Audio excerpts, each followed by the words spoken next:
അപ്പോൾ ഇന്നേക്ക് പുതിയൊരു വീഡിയോയിലേക്ക് എല്ലാവർക്കും വെൽക്കം. അപ്പോൾ ഇന്നേക്ക് ഞാൻ ஒரு எம் தியரியோட ஒரு பேசிக் கான்செப்ட் தான் சொல்ல போறேன்.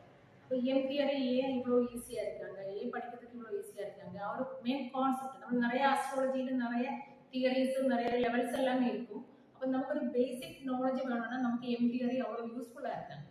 அதில் மெயின் ரீசன் தான் நான் இன்னைக்கு சொல்ல போகிறேன். இப்போ நமக்கு தெரியும், இப்போ எர்த்துன்னா என்ன, எர்த்தில் ஒரு சென்டர் இருக்காங்க. அப்போ ஆ சென்டர் பேசிஸில் தான் எர்த் ரொட்டேட் பண்ணிகிட்டே இருக்கு. இப்போ சப்போஸ் இது ஒரு எர்த்துன்னு வச்சுக்கோங்க.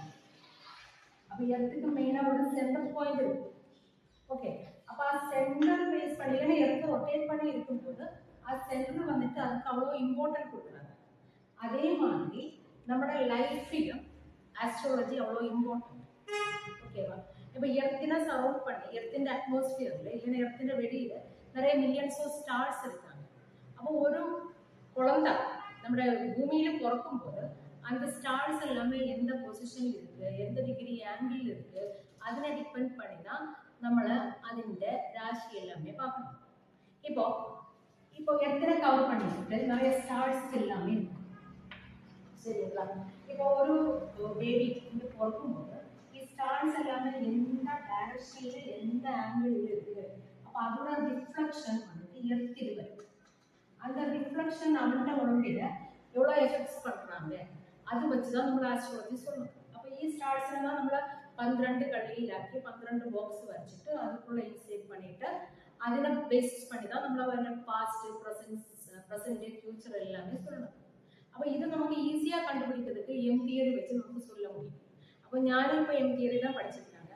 அப்போ எம் தியரியில் எதுவுமே தெரியாத ஒரு ஞானம் வந்துட்டு எம் தியரியில் வந்துட்டு ஒரு பேசிக் கான்செப்ட், அதில் பேசிக் லெவல்ஸ், ஸ்டார்ஸ் எங்கே இருந்தால் எப்படி நமக்கு அவங்க பாஸ்ட் ப்ரெசன்ட் ஃபியூச்சர் எல்லாமே சொல்ல முடியுங்கிற கான்செப்ட் கிடைச்சதே எனக்கு எம் தியரி வந்ததுக்கப்புறம் தான். அப்போ ഞാനിത് ഓൺലൈനാണ് இந்த கிளாஸ் முடிச்சிருக்காங்க. அப்போ என்னோட மித்ரன்ஜி தான் என்னோட குரு வந்துட்டு. அப்போ அவர் தான் எனக்கு இவ்வளோ ஹெல்ப் பண்ணியிருக்காங்க இது படிக்கிறதுக்கு. இல்லைன்னா படிக்கவே முடியாது. சரிங்களா? ஒரு கொஞ்சம் கூட இன்ட்ரெஸ்டாக இல்லாத இருந்த ஒரு ஆள் தான் ஆஸ்ட்ராலஜி. என்ன இப்போ ஆஸ்ட்ராலஜி இந்த லெவலுக்கு கொண்டு வரணும்னா கன்ஃபார்மாக மித்ரன்ஜியில் ஒரு ஹெல்ப் தான். அப்போது നിങ്ങൾക്ക് ஆஸ்ட்ராலஜி படிக்கிறதுக்கு தான் யாருக்காவது இன்ட்ரெஸ்ட் இருந்தால நீங்கள் எம் தியரி அவர் தியரி பேஸ் பண்ணி ஃபஸ்ட் படிங்க. அதுதான் எல்லாருக்குமே படிக்கிறதுக்கு கொஞ்சம் ஈஸியாக கொஞ்சம் சிம்பிளாக இருக்கும்.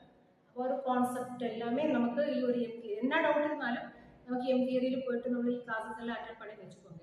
நமக்கு ஆ டவுட் எல்லாமே கிளியர் பண்ண முடியும். அப்போ ஒரு பேசிஸில் ஒரு கான்செப்டில் போய் வச்சா நமக்கு ஆஸ்ட்ராலஜி ஈஸியாக படிக்கலாம்.